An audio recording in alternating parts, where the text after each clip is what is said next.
On this week's show, we're talking about BioWare seemingly back in the game with Dragon Age the Veilguard, Sony closing Concord studio Firewalk in the aftermath of the game's epic failure, and Nintendo stealth launch their own music streaming app. All that and much, much more on this week's GamerGuild Podcast.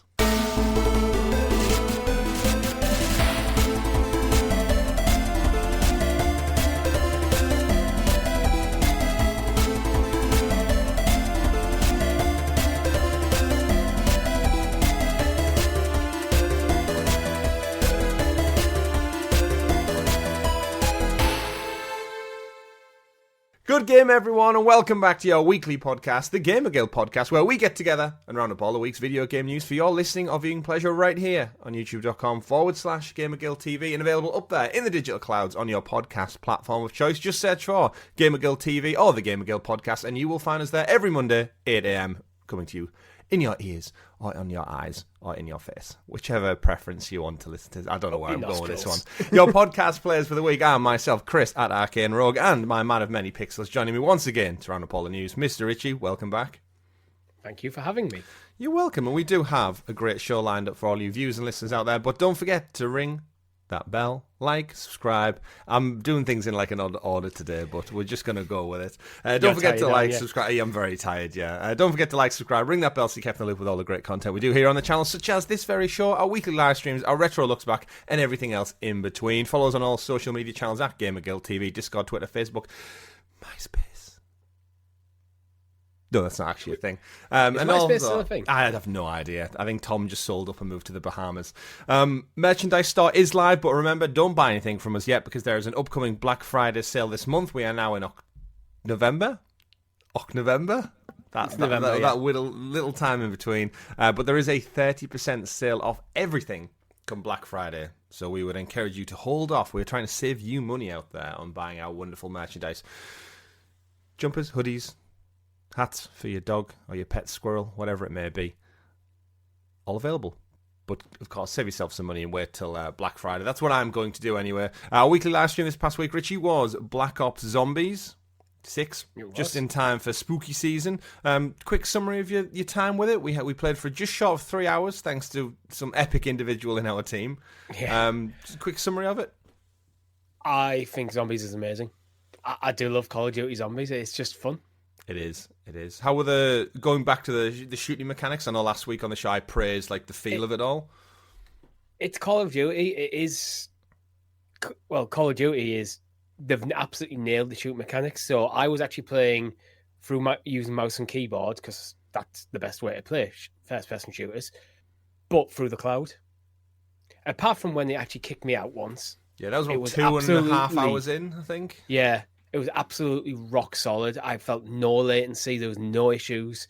Even at times when I was playing Stadia, the mouse and keyboard felt a little bit sluggish occasionally, but felt rock solid. But I do actually have a complaint about Xbox. Go on, get to it. Cloud gaming. I was playing Hellblade on Halloween, and it sucked. They really need to, the stream. Right. They really need to upgrade their tech, because when I was playing on a Fire Stick, an Amazon 4K Fire Stick, and because that game's very dark, you get a lot of compression artifacts, and it was basically unplayable because with the game being so dark, it looked ugly as hell, and it's all compression artifacts in the blacks. Just like little blocks showing up all over the place. Yeah, that is not something I ever experienced with Stadia. So Xbox really need to upgrade their quality to get rid of stuff like that. I'd be curious if it was something to do with the difference between each device, because obviously the Fire Stick's only recently got Xbox Cloud Gaming, so I'm wondering if I don't know, but across every device and every method of playing, like if you played it on Xbox, it could be, but it shouldn't be. Absolutely. Because what it is, it's just the blacks are horrible to compress. And you have to compress the file for streaming. It just has to be done. Yeah. But they need to work on their compression algorithms or do some trickery that Google Stadia did, where it actually rendered at double resolution. It smooths it out. Yeah. But I know it's new to the Fire Stick, Mm. but it should be in a playable state. Yeah. And I don't think that was. It's still in beta, right? Technically, the whole program, like 5 years in, it's still in beta. You can only hide behind a beta tag for so long. I mean, yeah, especially when we've seen literally competition come and go. It always struggles with blacks. I think it's the color variance, because there's so subtle difference, isn't it, between like shadow. It's easy to pop like red to blue, red to green, but I think there's so many subtleties within the black kind of color spectrum, even though it's not a color. It's so hard to know. I always find that when I watch like the House of Dragon, Game of Thrones on not HBO, we get on Now TV over here. But for the first couple of days, when they upload that video file, it's so bad for the dark shows. I remember watching what was the Game of Thrones one, where all of the whole battle took place in the dark at Winterfell, and it was just so hard to watch. Like you said, like little flickers in the greys and the blacks just don't do it justice. What I think made it worse was, for me, Hellblade visually is the standard Xbox should be working towards, and I don't think most Xbox games come close to how beautiful that game is. Yeah. So to have such a pretty game. Because when you're in the light scenes, it looked great. As soon as you start getting the dark scenes, which there's a lot of, it looked terrible. It's a shame. It's because that's one of your games. You need to make sure you're nailing it. Absolutely. Yeah, it's first party. Again, it's the showcase for the visuals that the Xbox first party can put out. And yeah, that looked absolutely stunning on my TV. But yeah, I can understand if that's your method of playing, then it should be on par, if not up to a certain quality level, especially if we've experienced it over the years via different platforms. I'd take a solid 1080p over 4K blotchy any day. Blotchy McBlotchy. Absolutely. But back to Call of Duty, though. Great time. I'm the same. I've been playing a little bit more of it this past week. Went back into the campaign, did a few more missions. I think I touched on the open world kind of Metal Gear Solid 5 area in the desert. Finished I was having that much fun doing the little objectives. I cleared the whole map, got the achievement for it. Like, didn't even realize it. It was just kind of, I'll just go to this objective. I'll go find that cache over there. I'll go take out this enemy base. And before you knew it, I did the whole thing. It was like, oh, sweet. And now we're on to the next campaign. So I'm having fun. Zombies. Shout out to, was it Taco__49? On this week's live stream. Like, if you've not checked it out, this week's Zombies live stream, we did for about 3 hours, but an hour and a bit of that solid was this gentleman. An hour and a half. This guy showed up in our team when was it Big Lawrence dropped out potentially? I can't remember. Someone had to drop out, and this guy like not only carried us. No, he carried us in the entire community and for everything. About an hour of that stream. We were just dying, he was resurrecting us. We were dying, he was resurrecting us. Yeah, we did start getting back better. Actually, I think towards the end, we did start getting our eye back in a bit. Yeah, it's if you've not seen it, go check it out. Even just the last kind of hour and a bit. But if you've ever seen like a pro Call of Duty player, this is what I would imagine they would look like. And somehow he ended up in our squad, and somehow the live stream got extended for like a further 40 minutes because we just didn't die. But it's a great laugh, it's great fun. Again, if you've not checked out Black Ops 6, it's having a massive resurgence. There is some stories in the news which we'll get into, of course. Richie, anything in between you've been playing? Hellblade was your Halloween game, I take it? I did actually touch on the Call of Duty story mode. I played about an hour, but I got the impression that I should have, like, there's loads of characters that the game seemed to assume that you should know who they are, and I was like, I don't want to go back and play all the other Call of Duties. At the moment, I've got other stuff, so I was like, you know what? For me, if I feel like shooting something, I will quite happily jump into zombies for an hour or two, and that's good enough for me for Call of Duty. It's not a reflection on the quality of the narrative or anything. It's just it didn't click for me. Yeah, I finished Echoes of Wisdom. I 100%ed that game, apart from the hero mode, which is just like an unlockable harder difficulty. Right. But I didn't fancy just playing the game on the harder difficulty for the sake of it. So I'm calling it 100%. That's fair. And considering Nintendo have no such achievement ecosystem, you can take it. Well, I 100%ed it as far as Nintendo know. Yeah, but in my actual playthrough, every side quest is done, every collectible is collected, every box that you could reasonably tick off is done. Wonderful. I'm back to Jedi Survivor. Right? Yeah. And then are we still on the horizon? Are we thinking Metaphor Refantasio? Yep, that's the plan. I'm hoping to. I don't know how long it'll take me to finish Jedi Survivor. Okay. It's hard to grasp how far I am through the game, to be honest, because I've only played for a few hours. Well, you've got a busy winter season coming up then. I've dabbled in some other things, which we'll get into later in the news, because we've got a special surprise upcoming for members throughout the course of the rest of the month is the plan, so keep checking that out. But Richie, we've got a busy show lined up for everyone, plenty of news to talk about, lots of reviews and stealth drops, as I mentioned, and closures, unfortunately, to talk about. But before we get into all that, I need you to introduce us to the graciously gathered Gamer Guild Gazette, aka the news. The news. And of course, the graciously gathered Gamer Guild Gazette, aka the news, is always brought to you by our wonderful guild heroes, the fantastic members who support this channel that extra little bit further, just like you can. Just by clicking join down below from as little as 99p, you can join. Just click it. Just see what happens. I dare you. You enjoy it? You might enjoy it. It might tickle your fancy. But yes, from as little as 99p, you can support us that extra bit further. Pretty much a two-man team at this point, every week bringing you the news rounded up, along with a live stream and a couple of little things in between. Wonderful Discord server, all ran by us for over 5 years now. Over 400 and, what are we up to? 435 podcast episodes. We've been going consistently in our spare time between work and adult lives, and attempting to play games, of course, as well. So any extra support does help. I know we got a couple of super chats during the Call of Duty live stream, but consider it if you've been listening to us. Why not? We don't really usually ask for it that well. I think we could do a much better job at asking, promoting, talking about, encouraging you to support us. But yes, we do appreciate every one of those guild heroes and any future guild heroes. You do get stickers and badges next to your name in the chat and a bunch of little perks. But more importantly, as I said, as I teased, there's some upcoming content that's going to be exclusive for members over the next couple of weeks leading up to Christmas. So do check it out, do join, do support.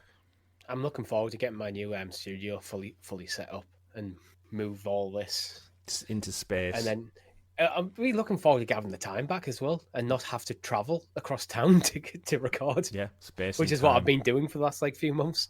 That's at least worth a 99p click for me personally. It doesn't go towards my new studio build, but I still appreciate it. It could go towards picking up Dragon Age the Veilguard, Richie, because the reviews are in. The game is out. It launched on Halloween. Dragon Age the Veilguard from BioWare and EA is the next in the critically acclaimed series. Reading from Metacritic, we have a generally favourable review average of 84, and there is a generally unfavourable review coming from user scores, but we'll get into that as it... unfortunately, I feel like Dragon Age, which is political, should we just cover it straight? A lot of the user score has been review bombed for political reasons. People calling it woke, not happy with the character creator because I think it's, instead of having the binary decision of male female, it's doing the more androgynous thing where you can just make him either character look either way, and then you just pick your different voice. Oh no, a character creator that gives you more options. Such a terrible thing. I read a few of them. I don't really want to give. No, it's not worth the time, really. If you're that disillusioned and feel that way towards the world, then just sink yourself into games, and the real world doesn't really need the user time. Scores if you want to, but Absolutely. Just don't take the number. Let's pivot towards the professionals then, who actually do this for a living and don't just play 2 minutes and then make up a decision based on internet conversation. Eurogamer gave it 100, which is a 10 out of 10. A fantasy role-playing game of astonishing spectacle. This is the best Dragon Age and perhaps best BioWare has ever been. 100. Reading from GameRant, they say 100 as well, so 10 out of 10. Dragon Age the Veilguard certainly closes a chapter for Dragon Age as a whole, but one can't help but look more brightly at the future, one where BioWare has seemingly broke a curse it's been shackled with for years. As a labyrinthian task, I don't think I've ever said that word, Dragon Age the Veilguard has promised fans that BioWare is one of the best storytellers in the medium, one capable of bombastic gameplay and enthralling narratives that will linger for years. Let's get one more out just to give us a general consensus. I'm looking for the good ones. Games Radar gave it a 9 out of 10. Dragon Age the Veilguard is an approachable, expansive, action-oriented RPG and feels like a true end to whatever the franchise was before. The book's not finished, but a significant chapter has closed. While Dragon Age the Veilguard is undoubtedly different in many ways from its predecessors, and takes lessons from the Mass Effect to heart, there's a lot to love mechanically and narratively about the new normal and what's hopefully the foundation of what's to come. So, overall consensus, Richie, from all the big hitters out there is it's averaging somewhere between like an 8.5 to a 10. So it's sitting at the top end of the scale. Like I said, the Metacritic, very, very favourable at 84. It's in the green. And you, as the only one out of the two of us who's played a previous Dragon Age, I know you were on the fence. You were going to wait for reviews. I know you've got Metaphor lined up, but does this encourage you to get around to Dragon Age at some point? Yeah, at some point. But I think it's not a day and date for me. I'm not desperate to play this game. I have a kind of a bit of a love-hate relationship with Dragon Age, where I love the first one was one of my favourite games of all time. I loved it. It was like a dark, gritty fantasy. And every iteration just seems to take it away from that, what made it such a unique, interesting game for me. I didn't love Inquisition. I liked it, but I didn't love it.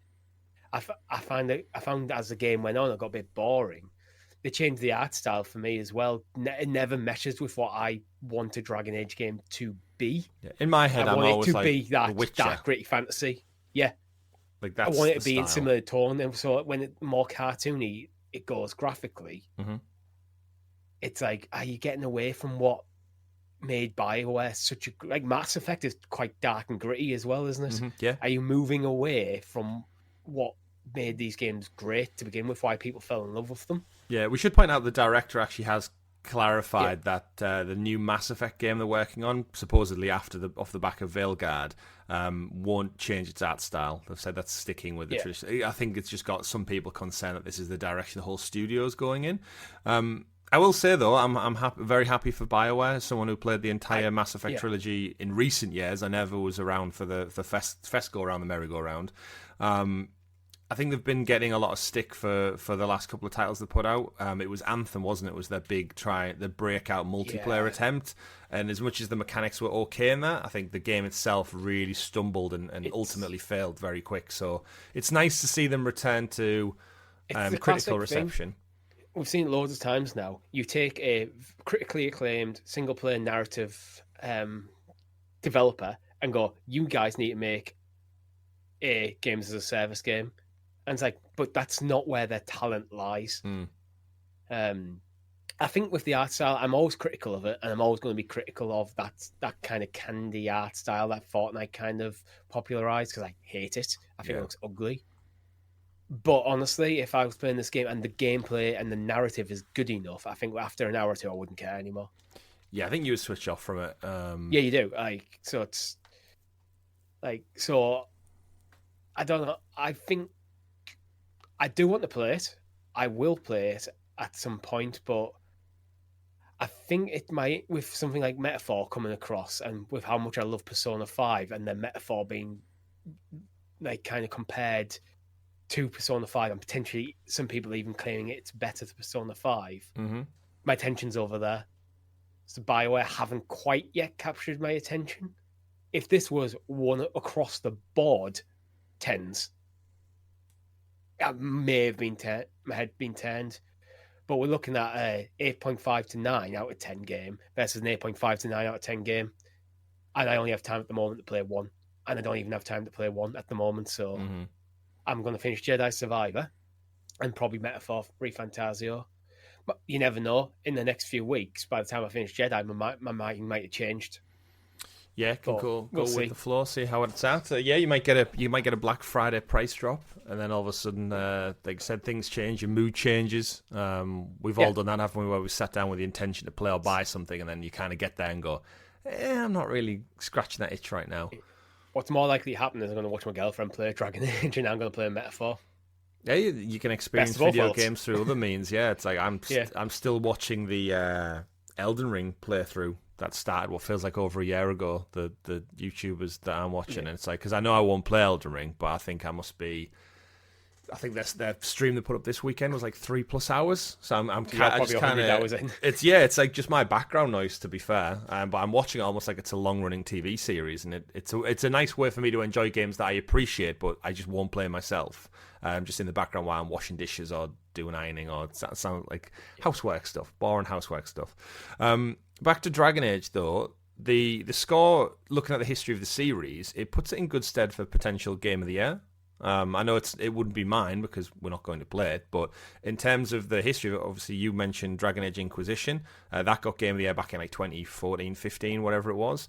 That has a 75% score across Steam and Metacritic. Dragon Age 2 has an 80%. Dragon Age Origins has surprisingly the best score at 87%, and Veilguard coming at 84 puts it in line with like up there with what seemingly competed before for Game of the Year. I feel like Inquisition scores been pulled down over time. Because I'm pretty sure that was like a 9 and 10 out of 10. Mm-hmm. I don't know. I think maybe just as more reviewers played it, more people played it. Mm-hmm. What they loved at the time. This is the problem. Sometimes the problem with the Steam, especially when it's a live review platform. A game might be absolutely amazing when it comes out, but then 10 years later, it feels like a very dated prospect. Yeah. Which I think might be what's happened with Inquisition. So if people have bought Inquisition on the run up to Veilguard and went, how on earth was this Game of the Year? Because they're used to playing a AAA modern RPG, something like a Baldur's Gate 3. Mm-hmm. It's nowhere near the quality. Yeah. But when it came out, it was the standard. Surprised people. Interesting. You have to remember, this is a pre-Witcher world. The Witcher 3, I think, elevated the genre. Yeah. And what was expected from an RPG. So, can you imagine how big The Witcher 4's launch is going to be? Like, if you think of how big Cyberpunk was, and that was a brand new IP, I think CD Projekt just have that. Even after Cyberpunk, they still just have almost like that Rockstar goodwill, where they could put out pretty much anything and it would get the right kind of hype and audience behind it. I think Cyberpunk's generally looked unfavorably nowadays, though. I think after Phantom Liberty in the Game of the Year, I think everyone's went like, yeah, it's epic. Yeah, it's like you fucked up the launch, but you got it there in the end. Which is it's unusual, yeah. It's a No Man's. I think it's similar to No Man's Sky, where the marketing completely ran away with itself. Where if you actually market the game that it was, rather than the game that people envisioned it could be, it would have done a lot better on launch. Because I had a great time playing it. Yeah, I enjoyed what I played. I still not got back to it. I remember I think I bought the complete edition, probably this time last year actually, when they put it out with the Phantom Liberty DLC, and I installed it and then did that gamer thing where I just never started it up. So it's just sat there. I'm like, why did I buy it? I've done the same thing actually. Why did I buy it? I don't know if I bought Phantom Liberty, but I think I definitely bought Cyberpunk on the sale. Well, I think I got that because we got our Stadia refunds. I didn't actually own it, and I was like, well, I did enjoy the 20 hours I played until I got save locked out. If you remember, I got booted out of a window and it launched me into the desert, and then I couldn't complete the mission because you had to climb through the window into this little building, and I couldn't physically do it, so I couldn't progress. And then obviously Stadia went and it all got shut down with it. But again, bringing it back around to Dragon Age, I feel like BioWare has almost been a problem of its own success, where it's just got this like EA/BioWare stink on it now, where unfortunately they haven't had a hit since Inquisition. Yeah, but I think what to look at this game from fresh perspective, it's like if you like fantasy, if you like action adventure, if you like AAA quality, you're probably going to enjoy this game. Regardless of playing previous entries, if you just want something to scratch that fantasy open world itch, this will probably be it. I was looking at a Forbes article, and the top comment on it says, "This is not a game; it's just propaganda." It's like, no, it's not. No, it's not. This cost probably $400 million to make. It's took 5+ years of a dedicated, passionate team of individuals who have all sorts of backgrounds and religions and all that stuff that Ubisoft say at the beginning of every Assassin's Creed team. It's not made as propaganda. Pull your head out your ass and go enjoy video games, you idiot. The thing is, by removing, say, a male-female binary choice on your character creator and having it as androgynous, it doesn't do. It take away from anything that how you define yourself. No. And guess what? Dragon Age has always had gay relationships in there. They've always been there. I mean, everyone was raving over Baldur's Gate last year because you had sex with a bear. Yeah. But that's okay, apparently, in today's world. Like Mass Effect, BioWare have always been that company. They've always had this inclusion in there. Yeah. Bloody hell! In Mass Effect, you can date aliens. Yeah, So bears, aliens, that's fine. Yeah, But that's a human who Surely that's identifies what- as something else. Oh, no. Yeah, I don't know. It's a mess for up me. one. I'm all for games are for everyone, so everyone should be. Yeah. It should be approachable for everyone, and making it in a way that doesn't take. I don't think it takes away from anything. No, not at all. I mean, some of my favourite games of all time, I play as a robot, a bandicoot, a dragon. So just, pull your head out your ass and go enjoy games. It's not realistic, you're right. And not only that does the bandicoot, he wears shorts or jorts. He wears denim But he jorts. doesn't wear a top. Yeah. And sometimes he's in the snowy place. That's just ridiculous. Well, it's like Donald Duck. Donald Duck and Winnie the Pooh don't wear pants. They just walk around in these kids' cartoons with a dick hanging out. I don't know. I would rather kind of look at the reviews that address what the game is. Yeah, I think the game how good is the narrative rather than does the narrative hit my personal politics. Yeah, this is, again, it's more just the vocal minority online, isn't it? Yeah. Anyway, Richie, shall we switch over to another woke game? I'm sure this keep everyone happy. This is Life is Strange, a double exposure.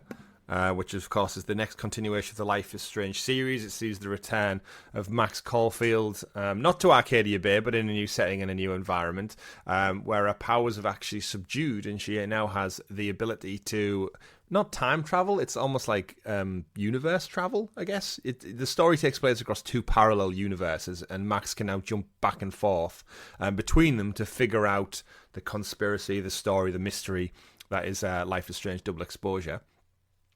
Murder mystery, of course. This is one that's on my radar, but I was kind of waiting to see how the whole thing panned out before getting around to it. Metacritic reviews have it sat at a 73, so by that standard, it's actually worse than Veilguard, but it's seemingly not getting as much stick at the moment. Oh, I don't know. It gets a bit. I mean, it's critic reviews over user scores. User scores at 4.1. Yeah, mainly negative, but.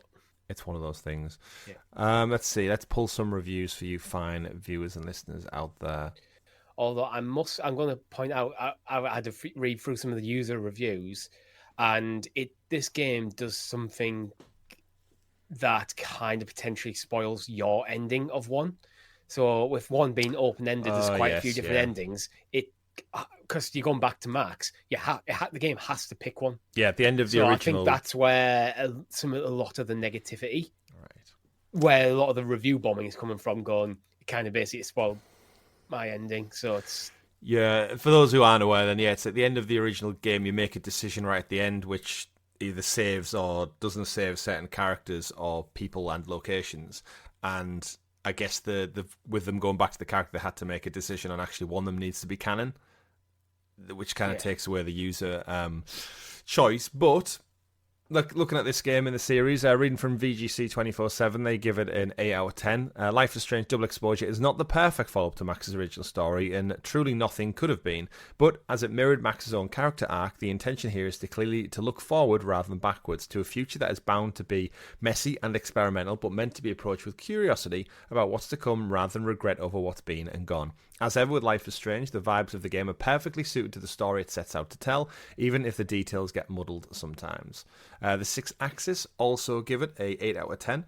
They say Life is Strange Double Exposure is a very easy game to recommend. If you have enjoyed the previous games in the series, this is doing going to scratch that exact same itch with some low-key mystery vibes thrown in. The ability to shift between timelines become a touch overwhelming at times, but there's several things in place across the UI / accessibility options and narrative flow to keep the gameplay smooth. What's more, I think this game might have redeemed Max Caulfield for me too, so take that how you will. Okay. I thought she was a pretty damn good character, to be honest. I mean, it depends on your choice at the end, right? Oh, yeah, but... Potentially. Again, it did read into it as you will. But the character is well written. Yeah. Let's pull some lesser scores. Games Radar gave it a 7 out of 10. Life is Strange Double Exposure draws you into a mystery full of intriguing twists and turns in a refreshing university setting. The new shifting ability that allows you to jump between parallel timelines works well in the context of a murder investigation, but can make it hard to feel like you're truly connecting with the characters. Overall, Max's return feels like finds its feet towards the end and builds towards something bigger. Interesting. So overall, Richie, again, it sounds like just another solid entry in the Life is Strange series. I know we're all big fans of it. We really enjoyed True Colors, actually, which was the last entry in the series. It is connected, not directly to the rest of the universe, but I know there's a couple of people on our Discord talking about where to jump in to the series. I think Life is Strange True Colors is a standalone. If you're looking for like a more modern version, I'd recommend True Colors to anyone who's thinking about it. But I think if you want to start... My recommendation for Life is Strange is literally start at Life is Strange 1. I think it's an amazing game. Then go on to Before the Storm. Yeah, a real remastered came out last year, remember? So that's got 1 and Before the Storm in one bundle. They are, for me, the strongest of the series so far. I haven't played Double Exposure. 2, it didn't click for me. I would like to go back and play it to finish it, but I think I got caught out by the release schedule being like... Two. It's the boy and his brother. Yeah, I've not played 2. Is it necessary? Would you recommend? I never finished it because of with the release schedule at the time. It was like I played like the first 2 chapters. Then it was like 6 months before the next one. It's like I like these games being episodic, but I'd like all episodes to be released at the same time. Yeah, this is the trouble Telltale had, and kind of Life is Strange followed that, and that was my concern with Double Exposure. Is the release chapters 1 and 2 first is like if you bought the deluxe edition, you got them like 2 weeks early, and then the whole game came out, which is why I think a couple of game reviews have been staggered because they were able to play the first half of the game and then had to wait to finish it for the review. And I think that timeline gap in people's real world lives, it's that disconnect. It's kind of why some shows do great on Netflix by a binge watch where they drop the whole season at once, and others maybe benefit from the weekly cadence of checking in with it, but it doesn't work for every show. And just like I don't think it works for a video game, because you get to the end and it's like, oh great, now I have to wait to keep playing, but I've got this weekend off and I'm busy next weekend. You're at the risk of your audience not engaging with your product for long enough to enjoy it. Yeah. The argument for like a weekly release for a TV show is you get the water cooler moment. Everyone goes back into work and goes, "Oh my god, did you see that show last night?" Whatever it is, and you get that discussion. You get that ongoing engagement online with like social media. Where when Fallout came out, it was dropped all in one go. Me and my girlfriend watched it over the space of literally a day. Like we watched one episode, the next day we just binged the rest of the series.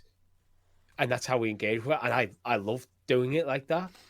But it meant then it was like after that weekend, it was gone. So, but I think a weekly cadence isn't too bad. If like an episodic game came out and went, right, episode 1's this week, next week you get episode 2, next week you get episode 3, that's going to be fine. But when at times it was like, I think months between, so it's a bit too long. Yeah. Anyway, I think that's why I fell off on 2, which is the change obviously up for True Colors. Yeah, I don't think it works for just video games in general.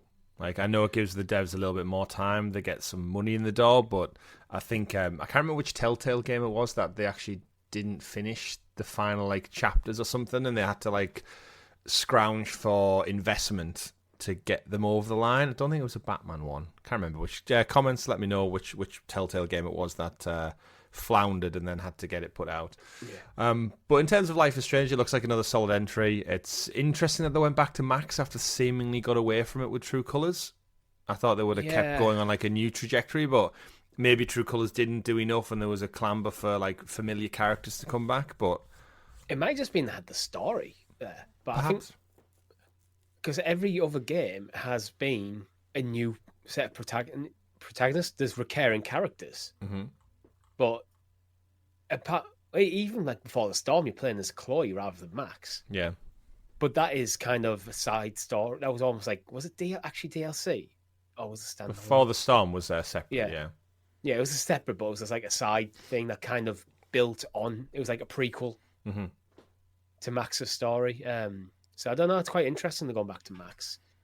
I'm looking forward to playing it. I just don't know when. Yeah, I'm in the same boat. I think the reviews and the cadence releases had me kind of thinking like, oh, I could have jumped into it. I might not, but there's so much out there. We'll have to see.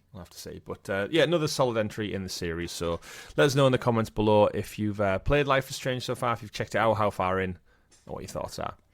Right, Richie, moving on to some sad but I guess expected news. Firewalk Studios, the team behind the latest entry from PlayStation, Concord, in their first party exclusive lineup, which we know opened to terrible reviews and terrible sales numbers, and then seemingly was shuttered briefly, almost like a week after launch, pulled from the game store, and then people start getting refunds, and it looks like ultimately Sony, PlayStation, the powers that be, have made the decision to just close the whole thing down. So Concord is no more. Reading from a blog post from SonyInteractive.com, and CEO of PlayStation Studios Business Group, Herman Hulst. Dear team, today I want to share some important updates from Sony Interactive Business Group. We're consistently evaluating our games portfolio and status of our projects to ensure we meet near and long-term business priorities. As part of our ongoing efforts to strengthen SIE's studio business, we've made the difficult decision relating to two of our studios, Neo Koi, which probably no one's ever heard of. They were making a mobile game. That's why no one's ever heard them. And Firewalk Studios, the Concord developers, closed down. Expanding beyond PlayStation devices and crafting engaging online experiences alongside our single-player games are a key focal area for us as we evolve our revenue streams. We need to be strategic, though, in bringing our new games to new platforms and recognise when our games fall short of meeting player expectations. While mobile remains a priority growth area for the studio business, we are in the very early stages of our mobile efforts. To achieve success in this area, we need to concentrate on titles that are in line with PlayStation Studios' pedigree and have the potential to reach more players globally. With this refocused approach, Neo Koi will close and its mobile action game will not be moving forward. Regarding Firewalk, as announced early in September, then it gives you a link to the game closing down. Certain aspects of Concord were exceptional, but others did not land with enough players, and as a result, we took the game offline. We spent considerable time these past few months exploring our options. After much thought, we've determined the best path forward is to permanently sunset the game and close the studio. I want to thank all of Firewalk for their craftsmanship, creative spirit, and dedication.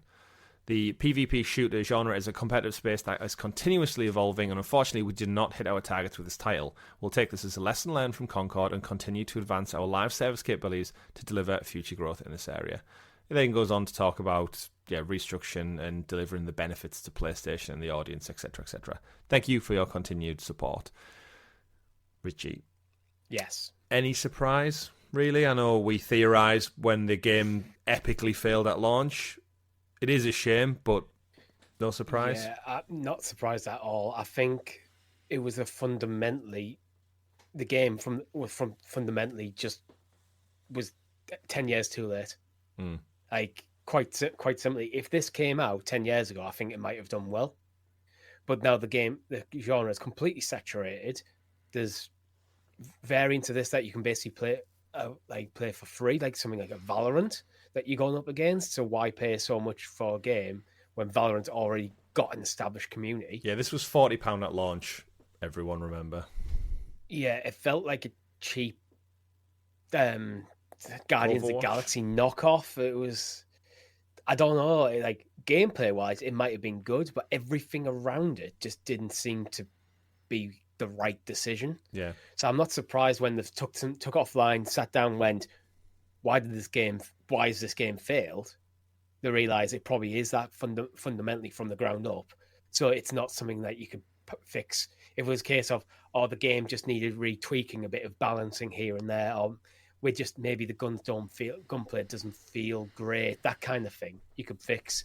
But I think it's the fundamental design of the game. Yeah, I mean, we should point means out you have to rebuild a new game. We should point out the game, reviewed from critics, okay. It was getting 7s roughly across the board. But you're right, okay. In terms of critic reviews, great, but it just never got the marketing beats behind it right. It never got that audience.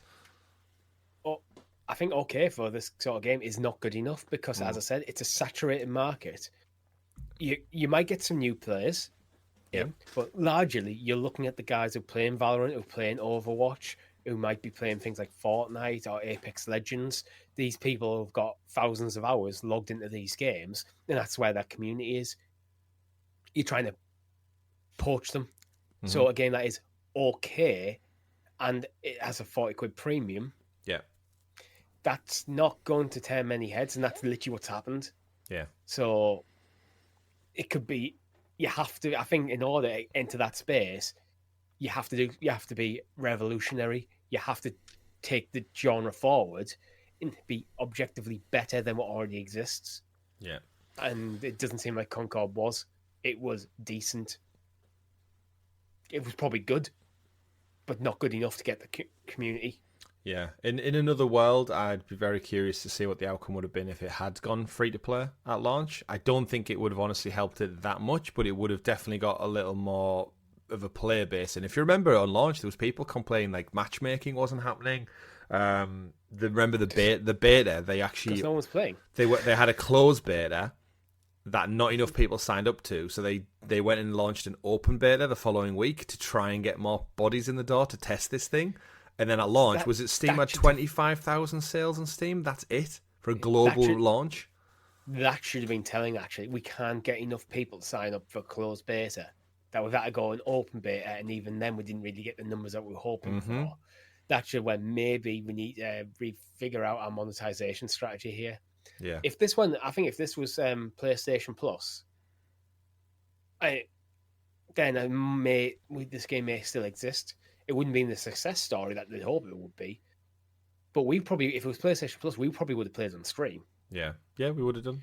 And then other people may have played it and gone, you know what, I like this game. Me and my friends really enjoyed this. And then you maybe get a small community behind it. And then you have the scope to grow. That price point just puts people off. Yeah, and that price point also has an impact on, I believe PlayStation probably went with the $40 price point to try and recoup some of the losses, because if you remember, we reported on previous episodes of this show that this game cost upwards of $400 million. The early development and then the Sony buyout of this. Remember, Sony only acquired Firewalk Studio 2 years ago? So they saw Concord and thought there's something good enough here that we think will do well, and what a miss and a swing and a miss that was.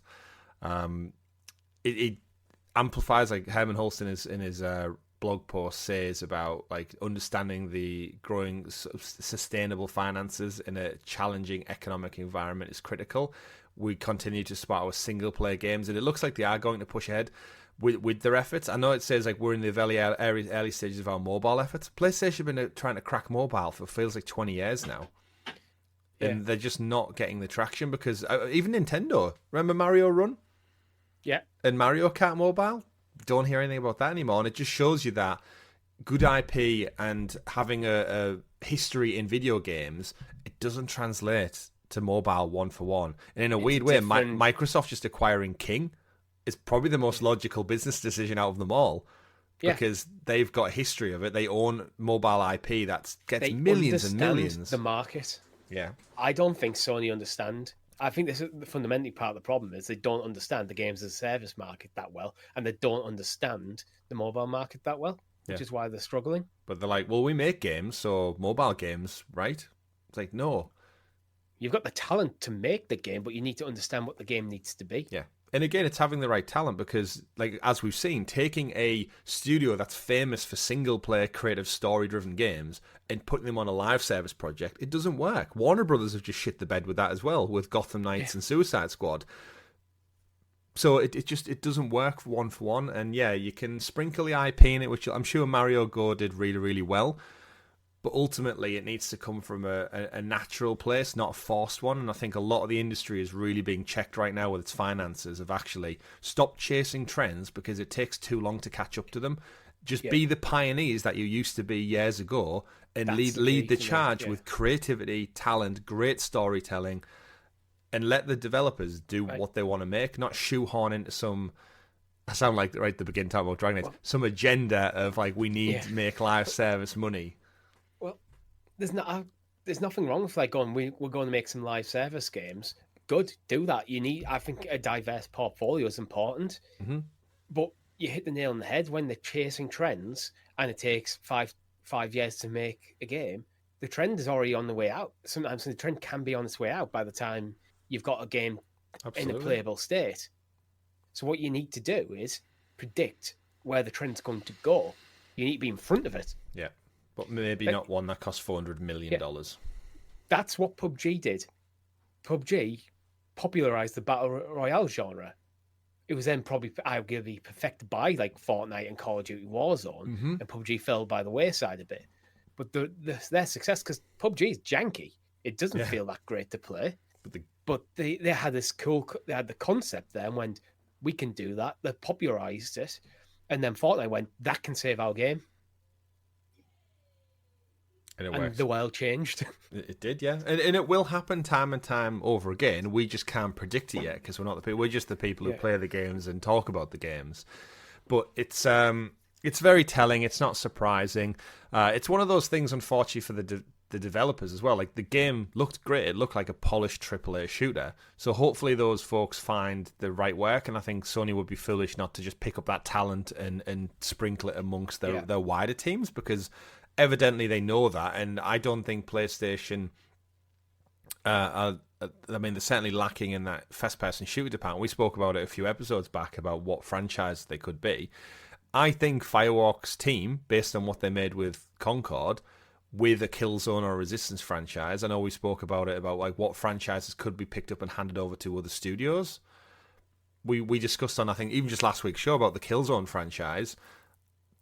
Guerrilla are done with it. These guys have just made a 7 out of 10 game with a live service, but the game looked polished and great, and the shooting mechanics were fun. They could have just put them on something like that, but instead they've got rid of them all. They could have retooled Firewalk to be a support studio for like something like a Bungie. Yeah, I'm sure they're clambering for some support and help.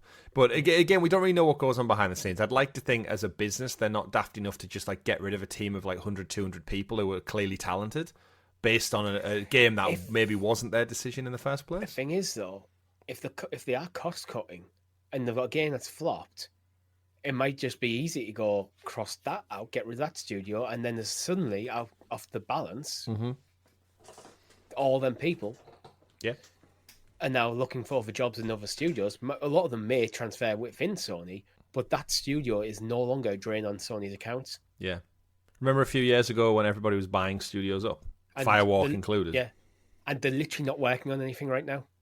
Yeah, so it's the studios that are not currently got a project deep in development that are probably at the highest risk of getting cut, regardless of their pedigree.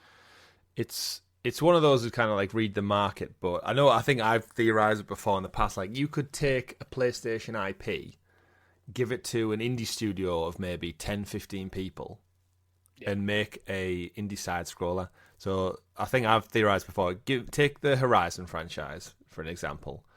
Give it a Lego. I mean, a Lego's gonna work. We'll see how that one pans out later this month. Give it to a team like the guys who did the Ninja Turtles game we played a couple of weeks ago.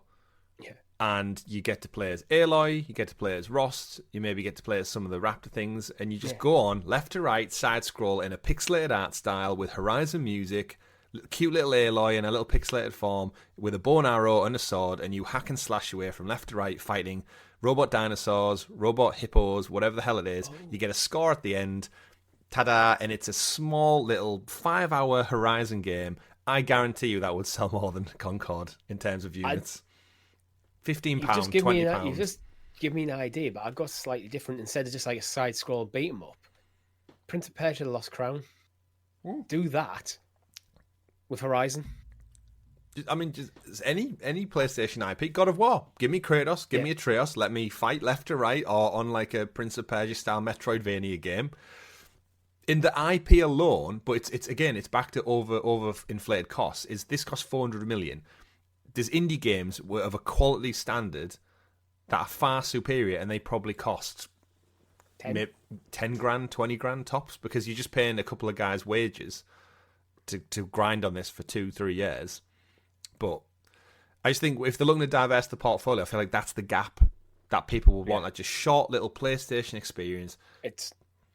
Give me games as a service. Yeah, it's one of them. It's hard when you crack it. It's so incredibly profitable, and that's where the can be a bit overly focused on.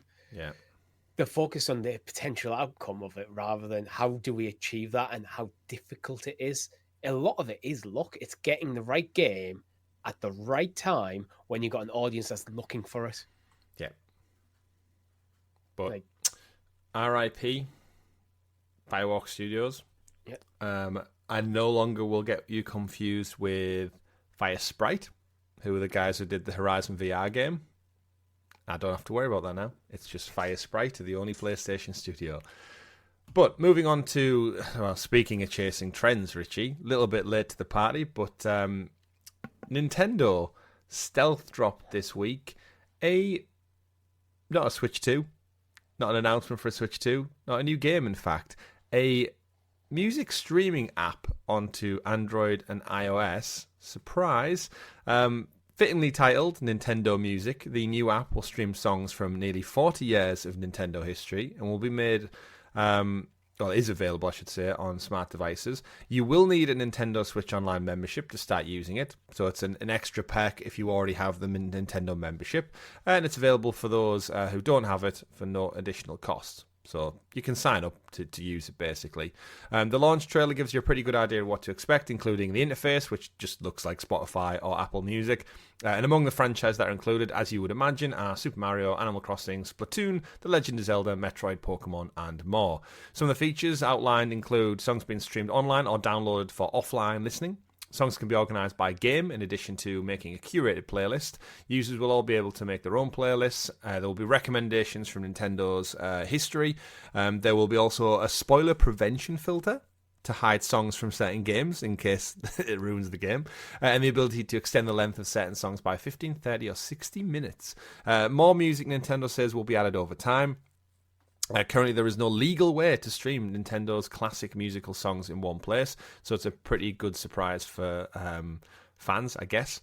But yeah, Richie, Nintendo Music, it's out there, it's available now.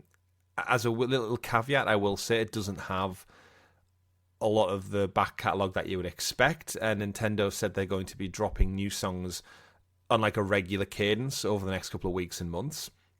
Little bit annoying that it's not all there at once to launch with. Like, imagine Spotify launching and going, we don't quite have all the popular music artists right now, but we'll get them, we'll sprinkle them in over the next couple of months.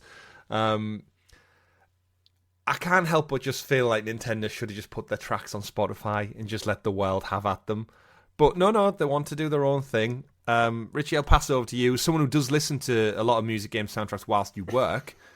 Yeah. Is this like a big win for you as a huge Zelda fan, a Mario fan and such? It fixes the problem that doesn't exist. The IGN article mentions there's no legal way to stream all of Nintendo's classic songs, but YouTube exists. Every single one of these tracks will already be on YouTube.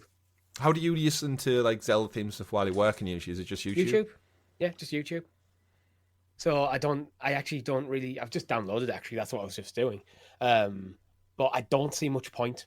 I think Nintendo would be better served just doing it, creating a Nintendo Music YouTube channel and uploading everything there. Then you don't have to worry about maintaining a platform yourself. Mm-hmm. You're going to get in front of a lot more people. The whole Switch Online thing, I think, is just stupid. It's a nice perk if you have it, but it's also a completely pointless perk, in my opinion. So I don't really... If this was maybe an app on your Switch rather than a phone download, I could maybe start understanding a bit more. Mm-hmm. But I really don't see why they spend time doing this. Like, it's an odd one. I've noticed as well some of the artwork looks cool, but then some of it looks like just screenshots from the game. Yeah, but I feel like it's a Nintendo just making a Nintendo decision. In the UK, it's been downloaded over 500,000 times on the Android store. How many times has it been uninstalled? I don't know if it tells you that, does it? I don't know. I put won't. But yeah, it's definitely a Nintendo choice. But I feel like the best decision would have been to just release the library, as you said, either on a dedicated Nintendo Music channel. That's what I would have done on YouTube, on Spotify, on Apple Music. Just get a Nintendo Music channel up there, upload them all, and go. If you want to listen to the best quality Nintendo stuff from a legal source, this is where you go. Yeah, you could even open up a membership thing on your YouTube channel. Yeah. Subscribe. I don't know. There's that thing where it obviously fills a very niche gap that's there. I like the thought of being able to extend the songs. I think with Nintendo having the genuine true source files for the music could mean you'll get some really cool behind the scenes, maybe extended versions or unreleased things in the years to come. I want to point out there's a few cool features. Like, I don't know if you can see there's a played games section. So the games that I've played are coming up on the last few games I've played. But apparently I've played Donkey Kong Country, which I don't think I have. But So there's your semi-curated list of songs. Yeah, then. so if there's a game you've played and you're looking for that particular track, you can go in and it's got the tracks there. So there's some cool functionality here, but I just don't think I'd be using this. I'm going to give it a go. Yeah. But I don't know report when back I next would. week. Yeah, I don't know when I during would work. be using this, to be honest. Could Nintendo use this as a starting point to maybe curate all video game music? Because I think that could be a very unique selling point. If outside of Spotify, where yes, Spotify has a lot of it, if Nintendo could use their leverage in the industry to go to all the third parties and say, can we have all of the Final Fantasy tracks as well? Could we have, or you know what I mean, and branch out so Nintendo music is actually the video game music?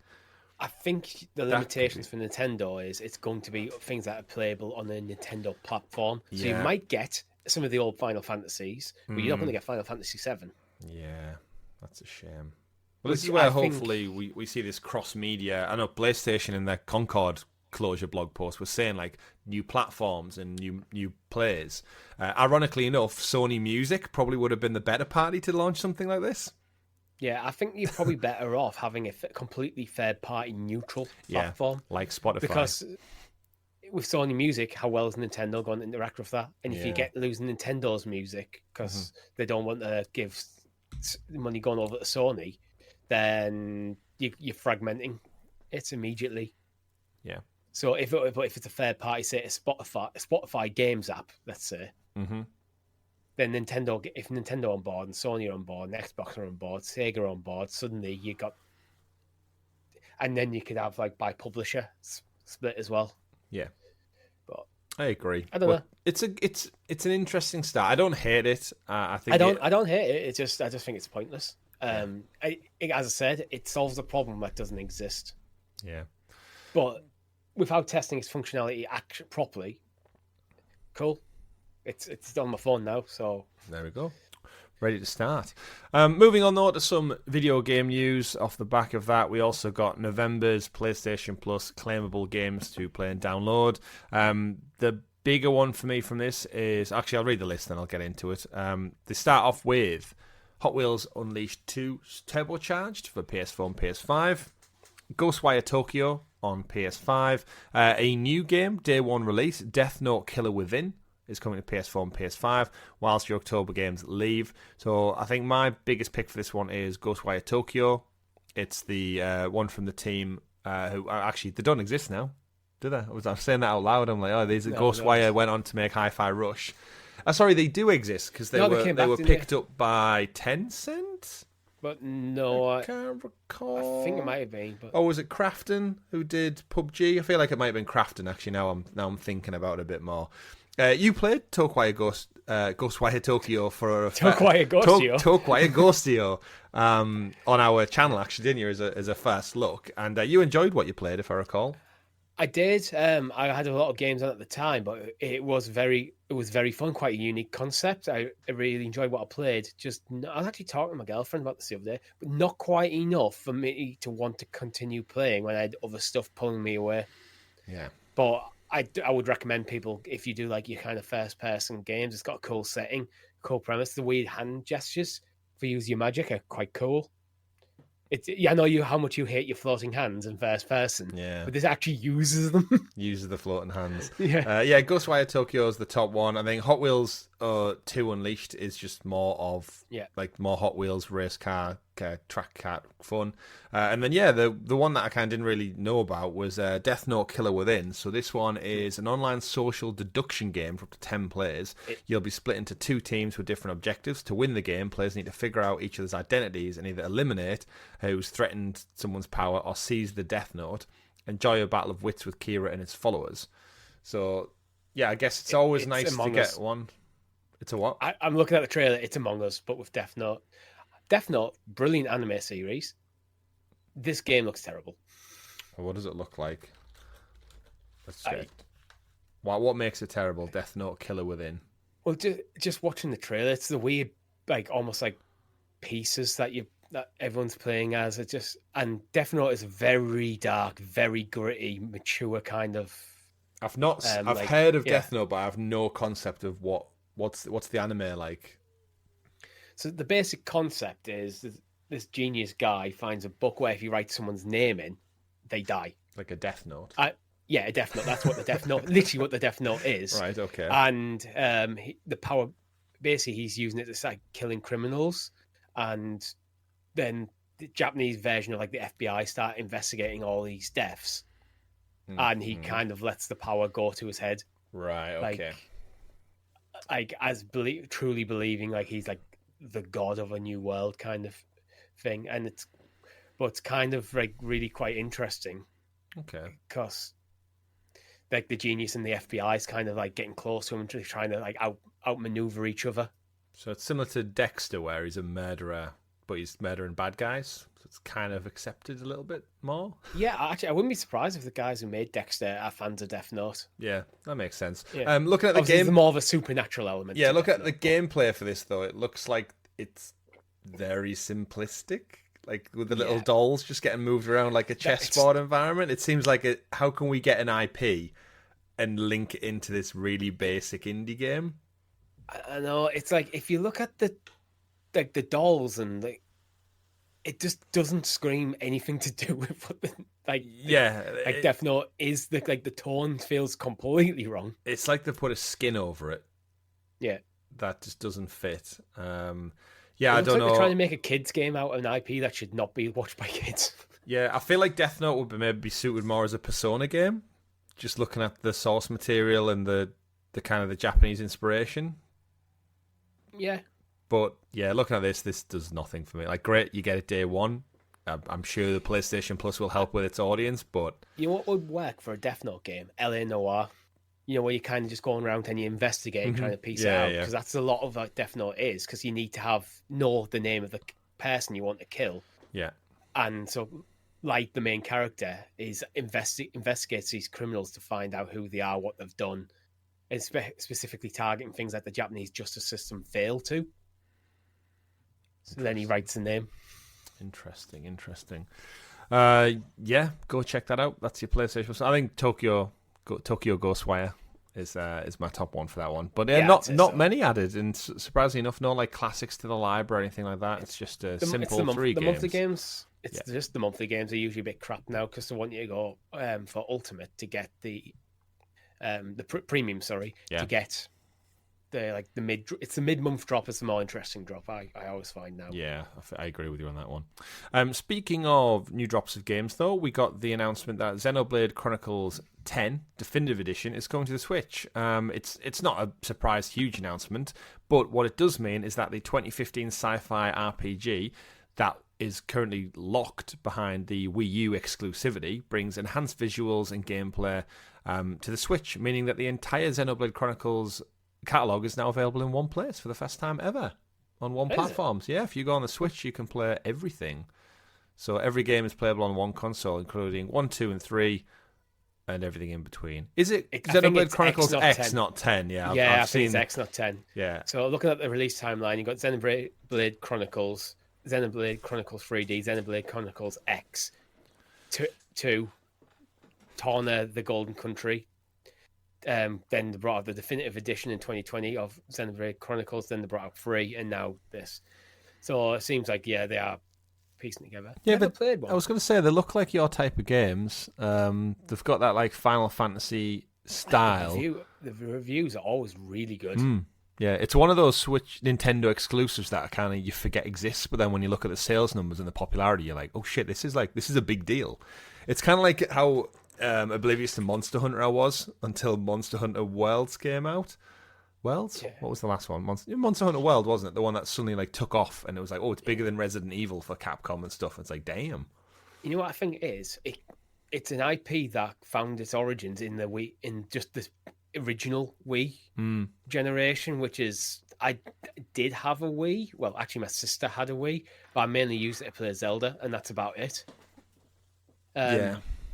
So it's just an IP that just probably completely passed me by, and by the time it started really get my attention, then it was onto the Wii U, which I didn't want.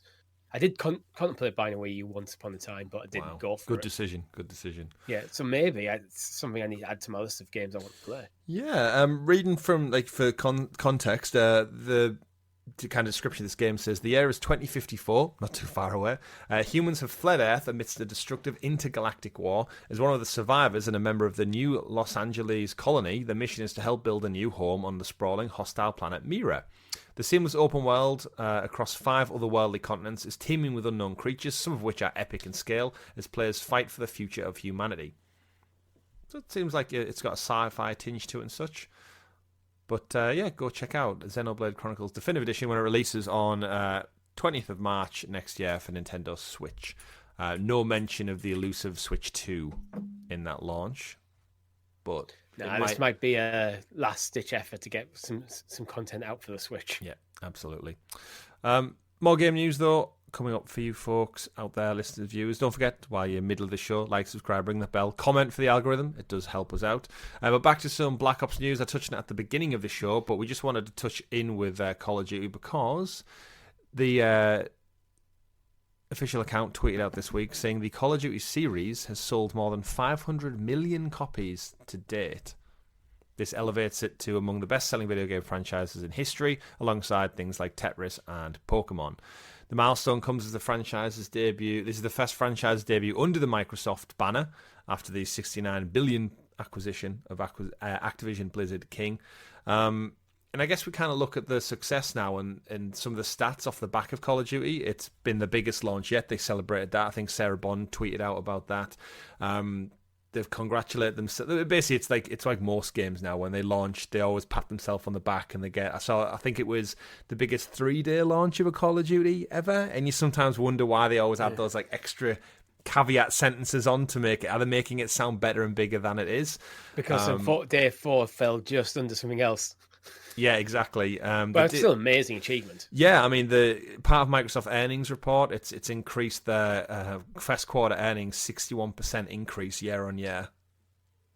Just again for having that as part of your portfolio now, which it's again when they spent the $69 billion, everyone's thinking, well, that's crazy. But then Call of Duty makes so much money year on year. You do, it's going to take them ages to pay it off, but you do still wonder if it's the right thing in the long run. We should also comment as well, unit sales on PlayStation and Steam were also up 60% year on year. So this game was free in Game Pass, and yet the other 2 platforms it's available on saw a 60% increase year on year. And personally, I put this down to the shit failure of Modern Warfare 3 last year, which annoyed a lot of people, pissed off a lot of people. And everyone was like, oh, is Call of Duty going to start to flounder? And then I think Black Ops... The Activision baggage as well, I think, is a big thing where with Activision now being owned by Microsoft, there's a bit of a people want to see a return to form from Activision as a publisher in general. Well, it's worked out quite timely for Xbox because I think landing... Again, Black Ops, I think, is the strongest. Now, I think we commented during the live stream, like with the zombies accompaniment as well. Yeah. I think it's got a good swell of goodwill because of the Game Pass model. So pretty much if you own an Xbox, you should just get this for free. I can't imagine anyone out there owns an Xbox and doesn't have Game Pass. Some people probably do. Very few. Yeah. I would guesstimate. But then on the flip side, you got to remember, this is where we said Xbox with this purchase can have their cake and eat it almost, because everyone who has it on their platform, woohoo, we get it for free. But then everyone who still wants to play it elsewhere on their competitor platforms, they got to front £70 or upwards for the deluxe editions, up to 100. That's just free money for Microsoft, right? So you're having the best of both worlds. Anyone who's buying it on Steam, that's another $70. And this is the kind of option. And then people who want to play but don't want to front the cash go, well, I'll just subscribe to Game Pass as well instead. So Microsoft get that. And I think we covered it quite a lot last week on saying, and then you hope the Game Pass library keeps them in the door. You get them in, and then you look at the wider portfolio and go, actually, you know what? This Game Pass deals are not too bad. And then Microsoft dropped the new console in a year or two, and people go, well, I've got Game Pass, I might as well just get the console as well. And that is ultimately their long-term goal, right? It's just poach people on a gradual basis and retain them. But massive success for Call of Duty. I think our praise of it is adding to this fire that some people who maybe were lapsed gamers of the franchise have returned whether that's through Game Pass or the hype of Black Ops and zombies. And yeah, I'm hearing nothing but good things across the board. Good campaign, great multiplayer, and great zombies as well. So Black Ops 6. Yeah, I mean, it's always done really well, but I think as the gaming industry has been more receptive this time round, and I do think is because under Bobby Kotick's leadership, Activision Blizzard became seemingly like the poster child for toxic workplace culture. Yeah, I mean, he is technically still there, but with being now under Microsoft, who have generally looked at quite favourably in terms of these kind of things, I think a lot of people have been willing to give it another go who might have been boycotting because like, I'm not giving my money to Activision. Don't want to do that. I thought he left. Has he actually left? Yeah, he left just before Christmas because then we joked and said it was an early Christmas present, didn't it? I don't know if is he actually gone. Either way, but there's probably that element. The Game Pass element obviously is going to help. Yeah, December 29th. Then you got millions of people who buy Call of Duty year on year because that's what gaming is to them. Some people just buy Call of Duty, they buy FIFA, and that is all they do for gaming. Yeah. So it's not a surprise at all that this is doing well. Yeah, he left on December 29th last year, and Microsoft said they won't be replacing his role. So I think that's where they kind of just merged it under the... It might be when they did the restructure last year, and they kind of give loads of people different roles. Matt Booty and things moved around, I think, a couple of tiers and stuff, didn't they? And everyone started getting new titles. But yeah, but I do think it goes a long way to just the industry stink of it's shaking off. It'd be nice to see Activision publishing some other games other than Call of Duty as well, because that's another bit of baggage I think Call of Duty's always got. It's what I've had with it, like when they got I love Tony Hawk's, but then Vicarious Visions getting moved to be a support studio for Call of Duty. It's like seriously. Yeah, it's odd decisions all around, but yeah, Modern Warfare 3 I think set the ball up for these metrics looking a lot maybe better than they should be, because if Modern Warfare 3 did well, it wouldn't be as high year on year.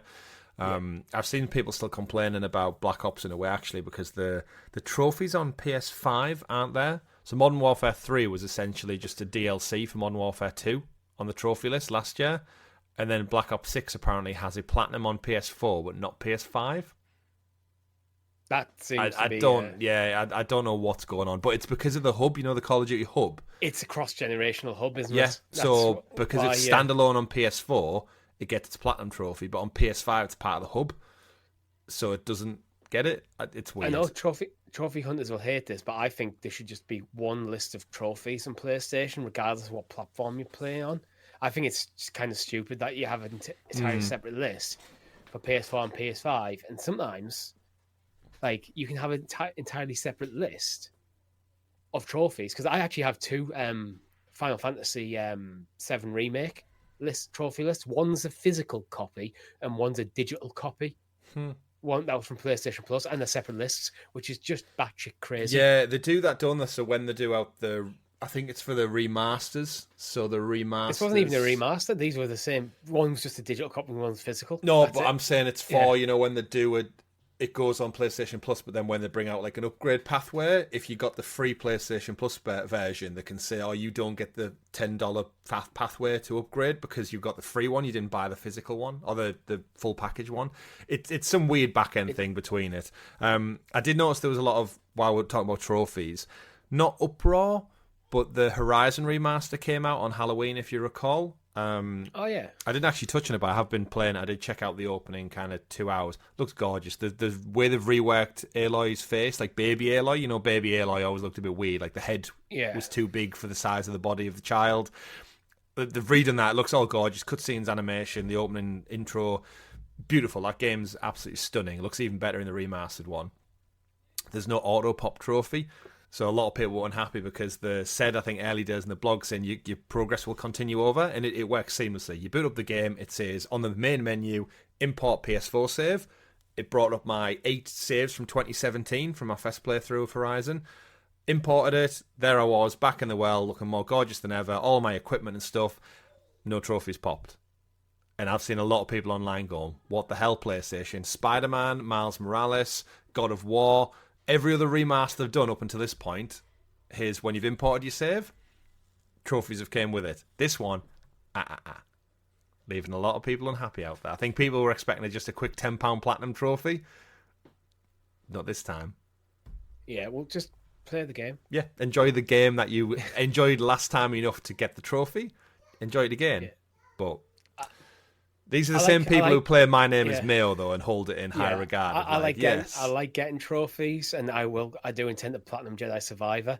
I don't play games to get trophies. So I like to save my games. I don't try to just churn through a game just so I can get on the next platinum, Bing!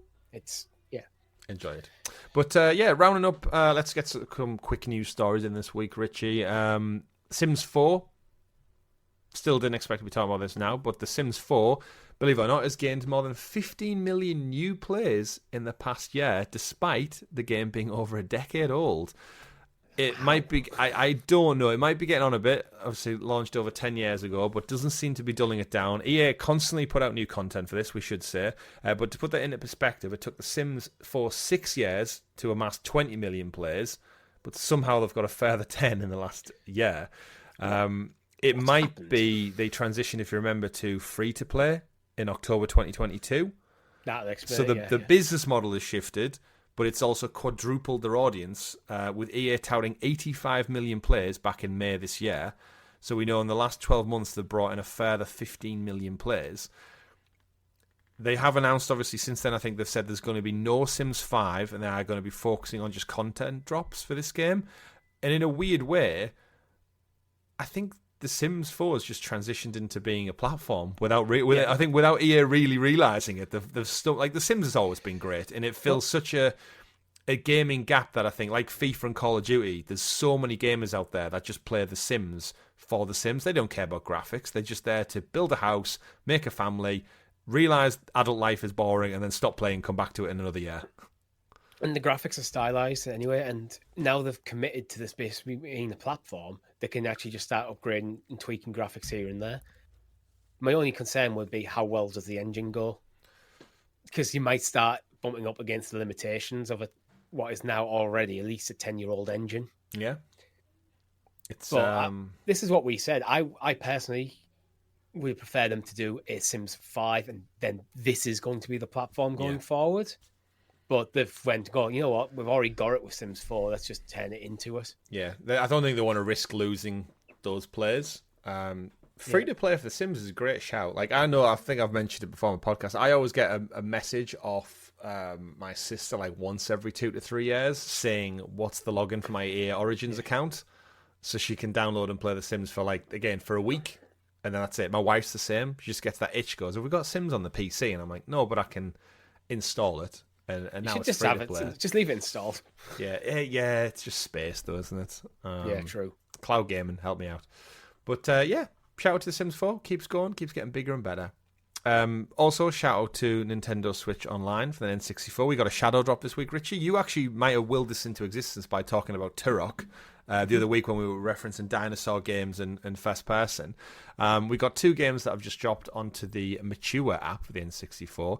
Turok 2, Seeds of Evil, and Shadow Man are both available right now for subscribers. No idea what Shadow Man is, but Turok 2, I've got fond memories playing that around my cousin's house as a child. Turok's due a remake, right? Like a reboot, remaster, fresh start. Not enough people utilize dinosaurs in games, I'm telling you. Or horror, or movies. I don't even know who currently owns the IP, because it used to be Acclaim. I have literally no idea who owns the IP. I think it's with, I want to say it's with Xbox, but I'm not sure. That sounds like it would be right. Yeah. God, they could do something good with it. Did it go across with the Rare deal? Not Rare didn't do it, I know that, but you know, like when Microsoft picked up a couple of random Nintendo studios. Well, the last release was in 2008, and that was published by Touchstone Games. Right. Who, when you go into their wiki page for Touchstone Games, it goes to Touchstone Pictures, so I'm guessing they're not doing much in the gaming space. Published by DreamWorks Classics. Well, DreamWorks don't do games anymore. Who owns the Turok franchise? Doesn't really give me an answer. That's the problem with Reddit. Sometimes you get a lot of random posts. Propaganda Games? Never heard of them. But more games for Nintendo Switch Online. Don't know what Shadow Man is, but get to it if you will. Next quick story, Alan Wake 2 has finally recouped most of the money it cost to make, but it's yet to start earning royalties. Remedy reported their financial results earlier on this week, noting that the critically acclaimed Alan Wake 2 is still yet to generate royalties, but has now recouped most of its development and marketing expenses. The long-awaited sequel struggled to sell in big numbers since its launch last year, but it's now wrapped up with the Lake House DLC as a complete package. Game of the Year award-winning Alan Wake 2 is now finished. I think, Richie, this has always been our worry talking about certain studios is... the industry's, this is back to the Concord story as well. The industry is so baffling that you can put out a game as good as Alan Wake 2 on a respectable budget as well. Remedy never go crazy because they utilize live action quite a lot instead of in-engine stuff. Alan Wake 2, one of my favorite games of all time, and yet it's only just breaking even on it recouping its costs, which does make you look at the industry and just go, no wonder people in developers and studios and production companies and publishers is so particular about what they do and where they spend the money, because something as great as this only just breaks even. It's a risky game to be in, isn't it? Like, do we do a new IP?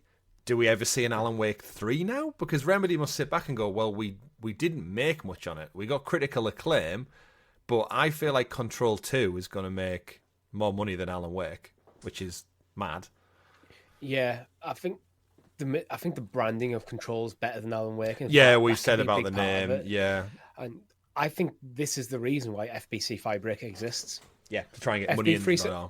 Yeah, if they get a reasonable standard games as a service to keep that balance ticking over, then they can focus on the passion projects. Yeah, the Control 2s, the Max Paynes, the Alan Wake 3s, whatever it is. So that can keep the lights on. Yeah.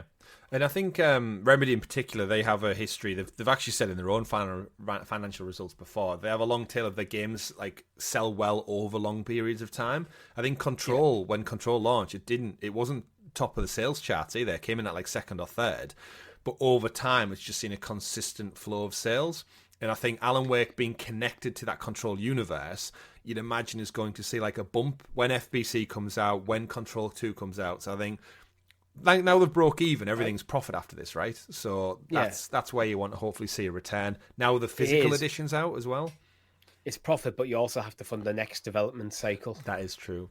So you kind of want profit plus, really. Yeah. So I think they've probably already seen a bump in Alan Wake 1. Yeah. With the release of 2. Well. So it's one of them, as the series goes on, if it keeps going from adding more and more critically acclaimed games, Control is the reason you played Alan Wake 2. Alan Wake. Yeah. So if Control 2 might be the reason why someone else gives them a go, then they go back and go, I play Control 1, Control 2. Love both of them games. What else is done? Oh, Alan Wake, that's meant to be really good. Now they're getting sales on Alan Wake. Yeah. So it seems like they're smart enough when they're in their analysis to go, we're not panicking by this. Yeah, absolutely. We know we've got something good, and we know if we just be patient, keep making smart financial decisions, we'll get there. Yeah. And I think eventually we'll get to that point where we will have an Alan Wake 3. We'll get like a collection bundle that'll hopefully be renamed to something like the Cauldron Lake or something like that. I don't know. Control FBC something collection, and the Alan Wake name kind of markets it better. But thankfully they've broke even. That's good to know. I wonder if Square Enix ever saw their money off the back of what was the game, the shooter that was on Stadia. Square Enix, it was like Division, but it was on like alien planets. It was like purple themed, and they didn't recoup the losses on that. It was from People Can Fly. It was People Can Fly. Didn't get any money out of Square Enix, was it? Yeah, still People Can Fly games. Outriders. There you go. You've got it before me. Yeah, Outriders. Who knows what's going on with that? But I doubt we'll see a sequel if they're not making money. What hopefully will make some money, though, is Indiana Jones and the Great Circle is on the horizon. It's my next big game. I'm very excited for it. And the previews dropped this week. And it's doing really well, Richie. A lot of the reviews and a lot of the podcasts I've listened to have kind of praised it. It feels ultimately Indiana Jones. It's not a run-and-gun shooter like Wolfenstein. It's more puzzle, exploration, stealth. A lot of people have been given a big Dishonored vibes and saying, actually, finding an outfit to change into, to go under the radar against guards, not using your gun that much, maneuvering around the level and taking people out to clear an area before doing your investigation stuff, is really good. Reading some of the kind of preview content, Indiana Jones and the Great Circle, I'm delighted to say it's shaping up to be what Marvel's Spider-Man is and the Batman Arkham games are to their respective superheroes. That's to say, this is a faithful, lovingly made adventure, but puts you in the dusty boots of Dr. Jones like never before. Can't wait to play more. Windows Central. If what I experience is representative of the full and finished product, it's a big win for Microsoft and Xbox. Joining Call of Duty Black Ops to close the year out on an incredibly strong note after a 3-hour hands-on impression. GameSpot, Indiana Jones and the Great Circle feels like an amalgamation of many genres, but appears to be striking the right balance between them, all in favour of honouring the spirit of Indiana Jones, the archaeology professor and adventurer. Whilst 90 minutes wasn't enough time to get full scope of everything the game has to offer, it gave me a great taste of the kind of action puzzle game seldom seen in a AAA space, and that one that is shaping up to be an impressive display of Machine Games' toolset and understanding the moulding of game design around a protagonist and story. So I'm hyped for this as a huge Indiana Jones fan. I've started watching the movies again with my wife in the lead up to it. It's 9th of December it launches, so you've got about 5 weeks until it comes out now. And as a nice bonus for our channel, this has led me to think, well, actually, what can we do to celebrate the launch of it? So for members, this is where I was teasing it at the beginning of the show. And I spoiled last week. And you spoiled last week, so if anyone checked out last week's show, you'll know. I'm going to go back and play different Indiana Jones games leading up to it. So I've got a couple of them picked out to go through with the audience as well. Members will get this early, but I've started with Indiana Jones and the Emperor's Tomb on the PlayStation 2. I've got Indiana Jones and the Staff of Kings, which is actually the last story Indiana Jones game we saw. I've got Lego Indiana Jones 1 and randomly Lego Indiana Jones 2. We've got a second game apparently, which is The Adventure Continues, which is the Crystal Skull movie and then just extra expansions on levels from the previous trilogy movies. But yeah, I'm a huge Indiana Jones fan. I think what I'm getting from the Troy Baker's performance and these hands-on impressions, I'm looking forward to it. It's not just going to be run and gun shooter, which I think is the right thing. And they've said in some interviews, I think Todd Howard was doing the rounds, saying they've done over 3 hours worth of cutscenes, which is longer than all the movies. So you're essentially going to get another movie in this game. And I hope it does for me what the James Bond games used to do for me, where I get to just experience a franchise that I really love in the video game world, which is my biggest hobby of all time. So I'm really, really hyped for Indiana Jones. Cannot wait. What the impression I'm getting from reading these previews is they haven't just took a semi-decent first-person action game and slapped the IP over it. They've really thought about, delved into what the IP is, crafted the game to suit that, so the mechanics and the IP working in like synergy to form something great. This is what I complained about Marvel's Avengers, where I feel like a mediocre game that they just slap the Avengers title over and hope it do well. Yeah. And that's how it felt to players. Like the IP was, when the IP was doing the heavy lifting, you had a good game. But as soon as the gameplay was doing the heavy lifting, you had a crap game. This feels like the two work like Spider-Man. Yeah. Where the gameplay and the IP work so well hand in hand. I feel like Machine Games have done their homework properly here. Yeah, absolutely agree. So I'm looking forward to it. Can't wait. But last quick ones. This is more of a bonus point for folks. Funnily enough, as you say, IP there. Guardians of the Galaxy and a bunch of other titles are going to be free across the course of the month with Prime Gaming. Now, we don't usually do promos like this, but I saw a couple of folks in our Discord talking about it. Just get on Prime Gaming if you've got Amazon Prime and just claim them, because they link to your GOG account, they link to your Epic account, and you just have them in your library. November's titles, just running quickly through them.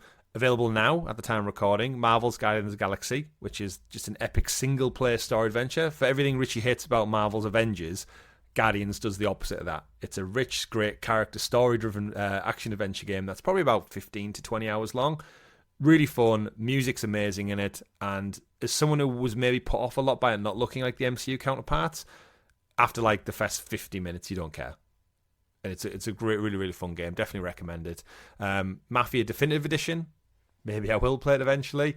And then quickly run through the list. You've got Dishonored coming. Trying to pick out the big ones. If you see any, Richie, shout out. Tomb Raider Anniversary Edition. Overcooked. is coming. Super Meat love Boy some Lovecraft. is coming. Jurassic World Evolution is coming. And a couple of other interstitial indie games in between. Across various countries, it does differ, but Saints Row the Third, Fallout 3, etc. is on there as well. So go check them out. New Vegas Ultimate Editions there. Fortnite, Lego Fortnite. For free. Lots of Fortnite. X-Defiant. Crazy, right? Trackmania. Some good stuff there. It is, some absolutely good stuff.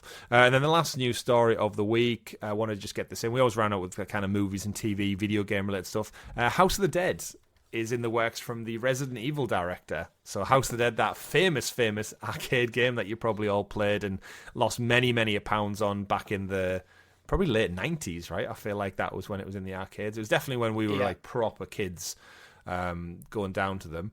The same person did Mortal Kombat in not the recent Mortal Kombat, then the 1995 one, and Monster Hunter 2022 is coming back to make House of the Dead, which probably means he's going to come back with, is it Mila Djokovic? This seems to be his go-to actress, so she'll probably be in this in some capacity. House of the Dead. I guess it's, for me, it's not about the campaign, it's just the brand name. I think House of the Dead is a good horror name to have, and I think putting that on a movie, it'll probably sell tickets in and around Halloween release, purely because the name, it's the House of the Dead, right, as well? Not House of Dead. Of the Dead. Yeah, it's the House of the Dead, which I think everyone gets wrong. But yeah, no feelings towards it for me. I enjoyed the game as a kid, but it doesn't make me want to go out and watch a movie about it. But you know what? Next year, a nice Halloween movie, probably. Yeah, pretty much. Cheap to make, decent return on it, and it'll probably be a solid horror movie if that's what you're into. The original Resident Evil film was really good. I enjoyed it, especially with the lasers when that guy got cheese grated. Everyone remembers the lasers. Everyone remembers the lasers. But yeah, we like to round out every show by looking at this day in video game history. We're recording on the Sunday, so it's a little bit late this week because we were at a wedding and we did many shots, but we're here, survived, and we're not hungover because we recorded a day later tactically this time round, which means It is November the 3rd. We're in November. We're in a spooky season, winter season, probably Christmas season for all the shops out there now. But let's see what games came out, Richard, on November the 3rd. Any particular highlights for you throughout the years? Oh, I mean, there's Crash Bandicoot Warped. Yeah, Crash Bandicoot Warped 26 years ago in 1998. Is Warped the third one? Yeah, it is. I always thought Crash Bandicoot 3 Warped. No, just Warped. Warped. It's not just Crash Bandicoot Warped. Yeah, it's where he got his bazooka. Warp. He got his motorbike. It's when the level variation really stepped up, where it kind of started leaning to more like vehicles, and you played as other characters as well for the first time. You rode on a tiger, a polar bear, a bunch of other things. What else is there? Can I just pick up one just purely on the name alone, because I think it's amazing? Yeah. Ratchet and Clank, Up Your Arsenal. Oh yeah, the Ratchet and Clank games always have They had that. some fun titling that. Put on words, yeah. Up Your Arsenal. Need for Speed. Although that just says 9 years ago. That can't be right. Need for Speed. Oh, sorry, not the first one. It's the reboot one they did. Yeah. Yeah. Not a great one. Don't worry about that. Super Mario 3D Land for the 3DS. Great game. Yeah, I'm just looking ahead a couple of days. Legend of Zelda: The Minish Cap 20 years ago on a Game Boy Advance. Made by Capcom, actually, not Nintendo. Oh. One of the rare times when another publisher has worked on a Nintendo IP. Interesting. And actually it's been successful. Resistance 2, 16 years ago tomorrow. A couple of things. And then if we look forward to November 5th, Twisted Metal came out 29 years ago on the PlayStation 1 in 1995. And Crash Bandicoot 2, Cortex Strikes Back, 27 years ago. So a couple of games. 17 years ago. Yeah, Call of Duty Modern Warfare, 17 years ago. And Black Ops 3, 9 years ago. So I think in this kind of few-day period that we're looking at, there's so many Call of Duties listed because this is the traditional Call of Duty release window. That's why, because we're not going to list them all. No, not at all. But that brings us to the end of this week's episode of the Gamer Guild Podcast. Thank you very much for tuning in. Don't forget, members, you'll be getting some Indiana Jones content very, very soon leading up to the launch of The Great Circle. Go check it out. Exclusive content for you earlier than the public get it. Stickers and badges next year for your supporters, and you can join from as little as 99p by clicking join below. If you don't want to do that, still support us by commenting, liking, subscribing, ringing, dinging that bell so you kept in the loop with all the great content like this very show, like our weekly live streams, our retro looks back, and everything else in between. Thank you very much for tuning in, listening, however you've consumed our content. My name's been Chris. And I've been Richie. We've been the Gamer Guild Podcast. And remember, folks, play whatever makes you the happiest. Have a great week. See you next time. Goodbye. Bye.